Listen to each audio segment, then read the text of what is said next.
To make it practical for you, I think for financial practitioners, sometimes they find difficulty in finding news to share with their clients because they don't know what works or what doesn't. And sometimes if it's very detailed and very technical, your clients also not interested, right? Wow, you keep sending me all this insurance stuff. Who will be interested in it? Yeah. So I guess for you guys, you have to pick up the key points that are applicable to your clients. So they will know that how this impact me, how this affect me, and then what it means for them. So when I always share in terms of content creation or even sharing articles and all that on LinkedIn or other social media platform, you must always understand and you must always answer the question in your reader's mind. What's in it for me? Right? If you can catch their attention in terms of what's in it for me, then they will be interested to read further. If you are just like forwarding, after a while I don't know what this means. You send me all this estate planning thing. Wow, I mean, I'm not that level. Do I need estate planning? They don't know, right? So you have to highlight to them why it's important and all that. Just like recently, the Black Panther actor, right? He passed away. So there were news that the widow has to apply for probate. So things like this, if you can point out why this impacts your clients, then I think they'll be interested in that. So it's not just a Hollywood gossip or Hollywood news. Yeah, so fundamentally, it must be what's in it for me or what's in it for them when you send it to them. Yeah, so to get news, that's what you need to do. And of course, follow Asia Advisors Network if you have not. We have a lot of news. It's useful for you. It's useful for you to send to your clients as well. I think you mentioned as well, you asked me how do I network with people digitally, right? Yeah, I think that's something more new and foreign to me. Yeah, so I'm also not too active in terms of the social media side of things. Okay. Yeah. So what have you been doing or what have you done so far? Occasionally sharing some articles. I wrote a few in LinkedIn also, but not. No, I'm not a very regular type. I think some of them will like pump out every week, that kind of stuff, but not myself. Yeah. So very much it's still depending on referrals, your own social network and all that. Okay. So let me understand this correctly. So in terms of online, in terms of social media platforms, you are using LinkedIn as your main platform for business. Am I right? Yeah.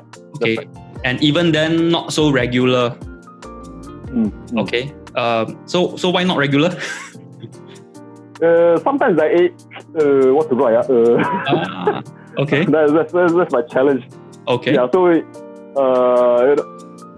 I'm afraid that say you want to pump out, the weekly feature or something, and then what if 1 week really nothing to share. Sure. Then that was like sort of breaking a promise to your followers. Okay, understood.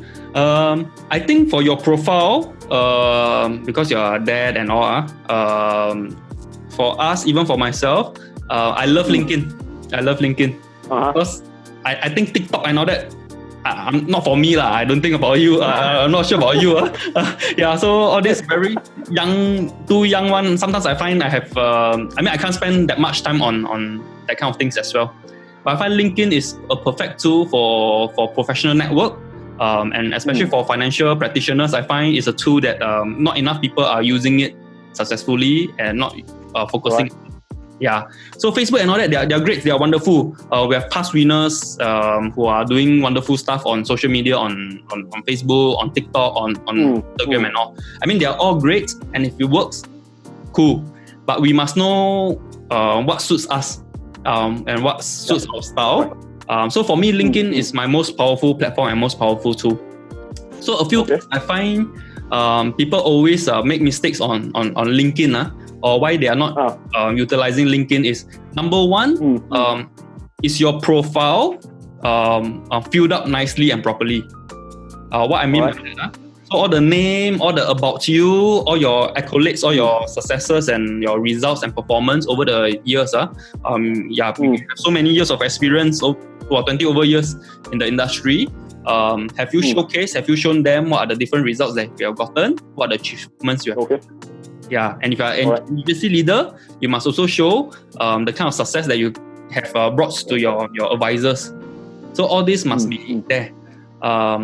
Because it's very important. If you don't know me, you want to connect with me, right? The first thing I will do is I'll click on your profile and see who this person is about.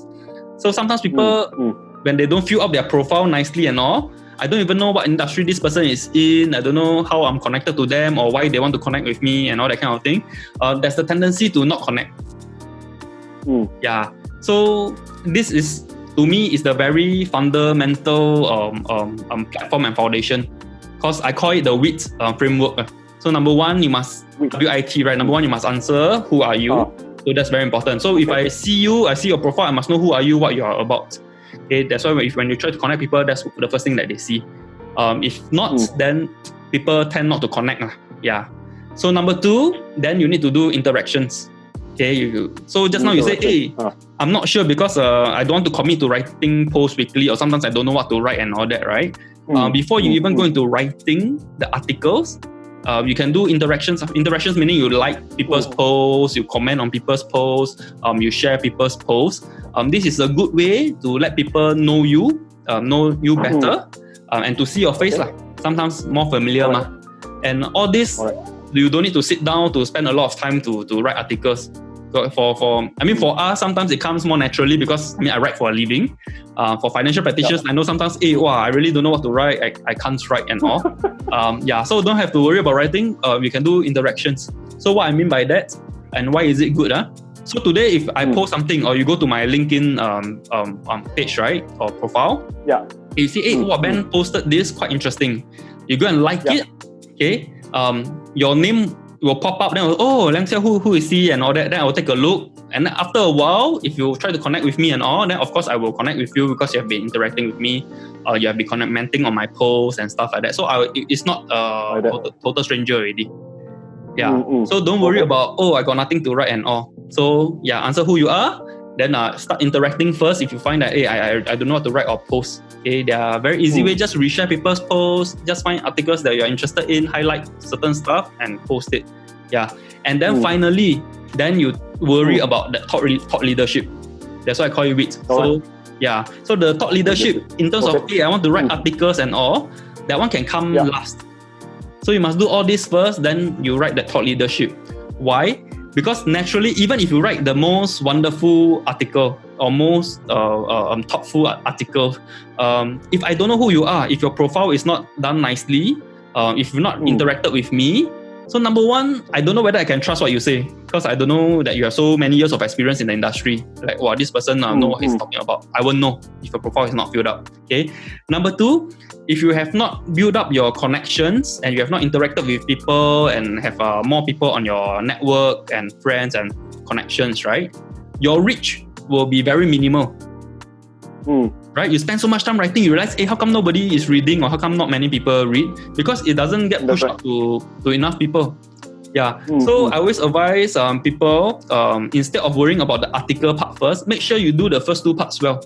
So when you do the first two parts well, when you grow up to a certain size of network and all, when you write a good article, then people will tend to interact with it, people will tend to share it, and that's how you can multiply the effect and impact. Okay. I see. So would there be like a magical number of followers or contacts? You think that will actually have a bit more inertia? How many followers do you have now? Do you know on LinkedIn?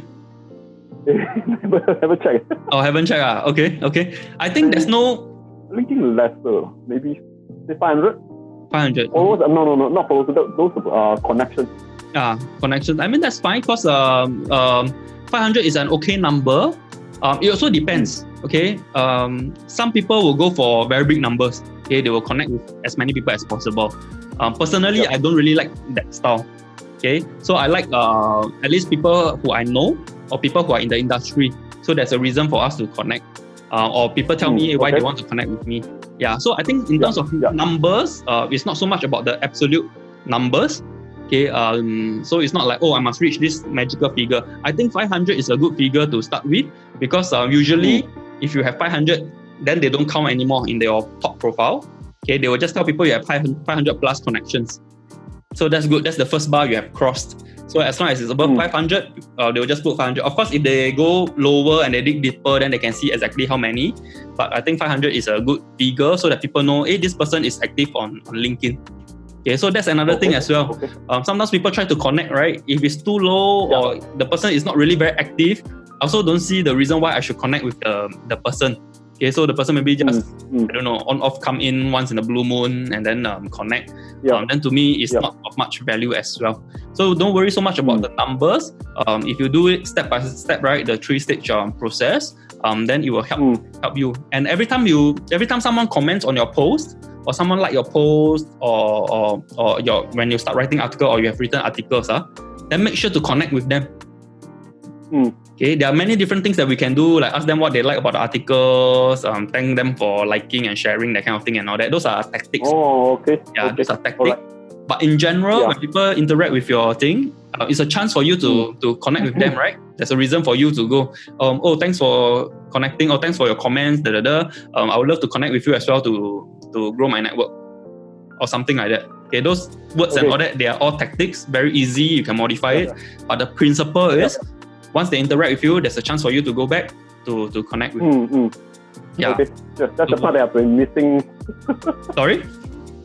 That's the part I've been missing. Haven't been connecting with some of those who like the articles or that. Yeah. So I think so it's important. If not they like and then you don't connect with them, then that's a missed opportunity.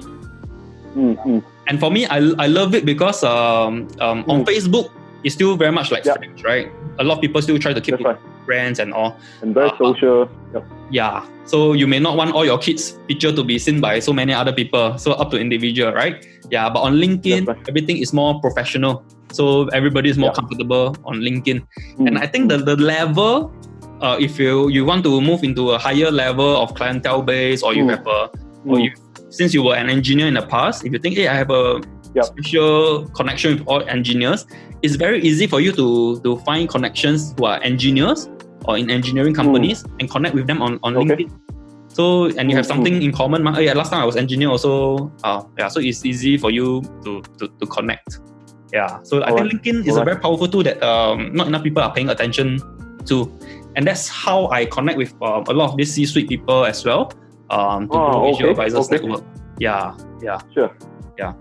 I guess maybe from your position, they will be quite willing to connect and share some of their ideas and opinions. Yes. Through your platform.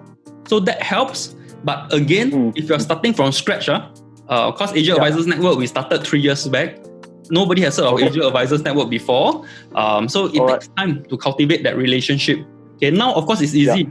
Okay, when they see their mutual connections, they see other CEOs, other C-suite people connecting with me and interacting with me, then of course they trust that, okay, this person is serious, what he does is then they will trust that. But of course, when I was first starting out, also bang a lot of walls, so knock a lot of doors. Sometimes people also don't connect, but we up our chances when we do some of these things well. And I think the beauty is on LinkedIn, when you do all these things, right, all these good things, and when you're out speaking or when you're out interacting with people, when you start posting all these things, then people will start seeing you, right? When they start seeing you, I keep seeing Liang Siah, maybe, next time I got issues, I will ask him. I need financial planning or whatever. Then you will come to mind. Even though they have not interacted with you or what, at least when you approach them or if they have a need, then they will think of you. Yeah. Sure. I find the problem with me in the past before I really use LinkedIn. I may meet a CEO at an event, or we may say hi, exchange name cards and all that. But after that, there's no follow-up, no connection, right? Yes. I mean, you can meet for coffee once, you can meet for lunch once, but they also got no time to meet you. You also have no time to meet them like very regularly. Yes. Okay, you are talking about all these senior people, they are all very busy. You are also very busy with your work, right? But LinkedIn is one platform that it's like social, it's like Facebook, social network kind of thing, right? For your friends. Even though you don't meet your friends all the time now, but at least you know what's happening in their lives. So they will see what you are doing professionally and how well you are doing and all. So you can build that connections still. There's still that relationship. Yeah. Okay. Let me clarify. That means when you started, it's not so much LinkedIn, maybe just more face-to-face, cold call, that kind of stuff. Was LinkedIn active already? Okay. So, like all social media platforms, all these are tools to help you. Okay, by no means are they supposed to replace your coffee and your relationship building and your face-to-face and all that. Of course, now with COVID, not so many face-to-face, more Zoom like this. But at the same time, whatever that you are doing, whatever that works for you, of course you have to continue, right? Meeting with your clients, meeting with your prospects, if they are willing to meet you, building the relationship, but LinkedIn or social media platforms is just another tool to continue that relationship. Yeah. So when I first started, it was still a lot of coffee sessions. Even now, I still meet. Okay, when people ask to meet me, or I will approach to meet people. There's still that relationship building for face to face, lah. Right. The magic there, huh? Yeah. So when you sit down face to face, drink coffee, eat lunch or eat dinner, that kind of thing, it's still easier to build relationship. So all this still must do. But like I said, people cannot meet you all the time. You also cannot meet people all the time. So whatever social media platform that you choose to use, that helps you to connect with them more regularly and at a deeper level. Okay, good point. Taken down some notes already. That's good. Yeah, use this because thank you. Yeah, I've shared this with other people. I've shared this with financial practitioners. So same thing. From not really using LinkedIn. Some even like LinkedIn can use for insurance and all that. But after I share all these things with them, okay, they have successfully used it. Okay, their social selling index has increased tremendously, and they find that it's a good tool for recruitment as well. So you have to be a bit careful on that. If you are the one using it, you have to be a bit careful. And as usual, it depends on how you want to position yourself. Just like sales, right? Some people go for volume, some people go for quality. There's no right or wrong.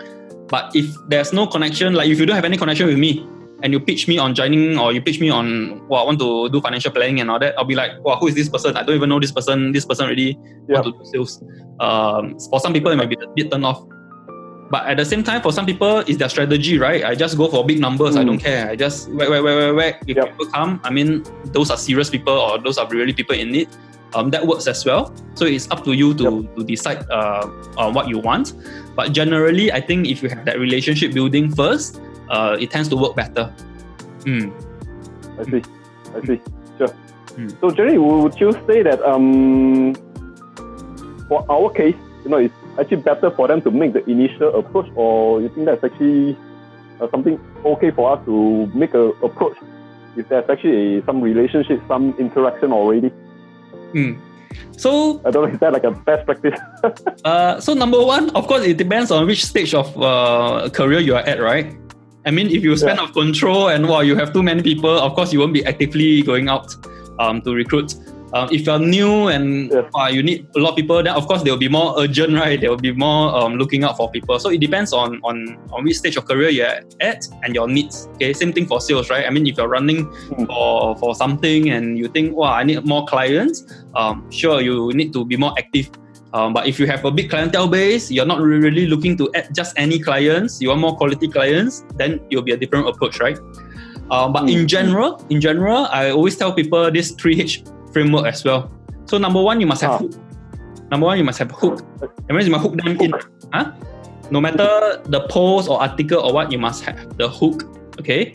Then you must have the heart. Heart basically means emotion sell, right? So whatever you are talking about, whether for recruitment or sales, other than the headline to capture their attention, because they are all scrolling their phones and all, you must capture their attention to read further. Then you must connect with them on an emotional level, because emotion sell. Okay, so hook, then you have the heart. And I find don't waste the opportunity. I always tell people end with a head. Head. H-E-A-D, head. And what I mean by that, that's the logic that comes in. That's the call to action. Right? After you capture the attention, they connect with you or your post. Okay, this one, it makes sense to me. Then have a call to action. If you're looking for a career switch, can contact me. I'm hiring, kind of thing. Or if you're looking for financial planning services, I specialize in the estate planning and all. I'll be happy to be of your service. So to me, so it's not just about build relationship and nothing comes out of it, or just go in hard and then just try to sell already. I think we need to have a balanced approach, and I think this process works best. So you try to build relationship, right, by hooking them in, by connecting with them on emotion level. but don't waste the chance and don't waste the opportunity. So always have a call to action, whether to connect with you, whether to look for you for career or financial planning. So that people who are interested, makes sense, then they will do. So the call to action must always be there. Okay, good. Cool. Taken down already. Oh, very good. Yeah. I will send you some links as well. Then you can go and take a look. Because I've shared some of these things on YouTube as well. So some people can take a closer look. Then of course connect with me on LinkedIn.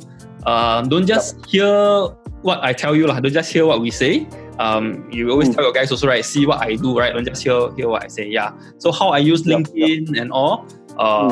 Take a look and then you can do it. So for example, if you post, I just had a session with Ben, it was very good, very informative, teach me how to use LinkedIn. Then if you post it, of course, you say good things about me, of course I'll go and like, I'll go and share, I'll go and comment on your post, right? So that's how you can maximize it as well. So if you meet someone, you can talk about, I met someone for coffee, or I learned a lot as well because this person is an engineer, or this person is a business owner, this is what I learned as well. If you post something like this about others, of course, they'll be willing and they'll be happy to comment and like and share your posts as well. Yeah. I see.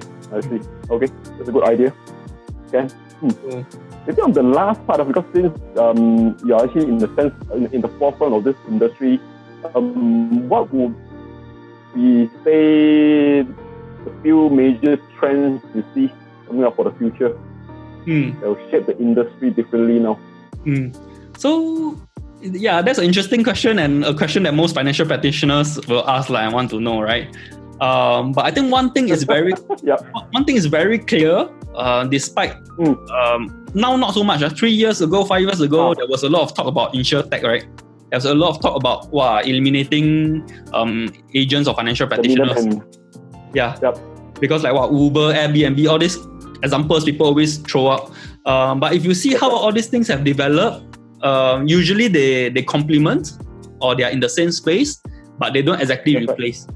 Right? I mean, you still see taxi drivers around, you still see hotels around. It's not like they totally eliminated it, but that's just another option, right?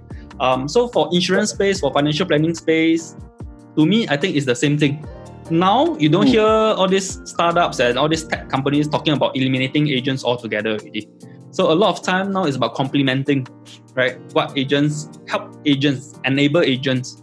Yeah, and when I speak to all these C-suite CEOs or even digital officer and technology officers and all that, right? The consensus is also agents will be around.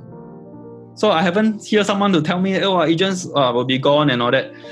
So face-to-face will definitely still have a role to play. Face-to-face will still be there. But of course, the way it is done will have to change. Yeah. That one definitely everybody agrees. Even you agree. Even any agent will agree. Hey, support me, help me, a friend, buy that kind of thing. Of course, cannot already. Right? Those are just salespeople. Those are just salesmen. And naturally, over time, these people will not stay long in the industry as well. So that has changed. So in terms of professionalism, people expect more, right? I mean, if it's support me, buy kind of thing, I can just go online. It'll be cheaper, right? If I don't need advice, if I don't need all that. But the value that you guys bring, when you come in with that advice, when you come in with you have this complex problem, you have these big problems, you need different solutions. What are the pros and cons of different solutions? What's the budget that you have? What can we do now? What can we do later? All this planning, all this professionalism, will still be around, will not change. Yeah, but at the same time, the technology part, then the advisors have to be more used to it, more comfortable. And what I also see is that for a lot of companies now, they are also helping their financial practitioners in terms of the prospecting part, right? For all you guys, the very experienced one, right? The challenge is always not in the closing, right?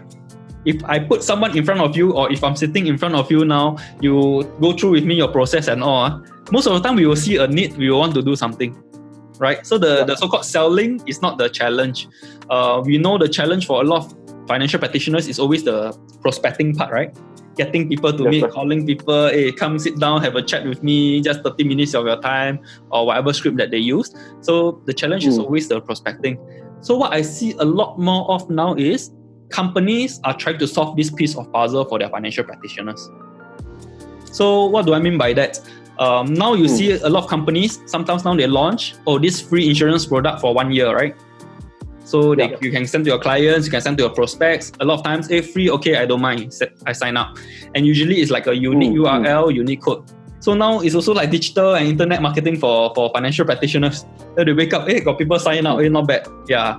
So you will see more of these things where companies are trying to solve that prospecting part and trying to help their agents and advisors become more productive and find clients. Okay. Yeah. So face-to-face will be there. It's not about eliminating because if they want to eliminate, they will do all these things without the agents. But the way I see it, most of them, they try to do these things to help their agents so that their agents can share the links, and when it come in, it's my prospect, it's my client. Yeah. So that I see will continue. That's good news. Yeah. So, all right.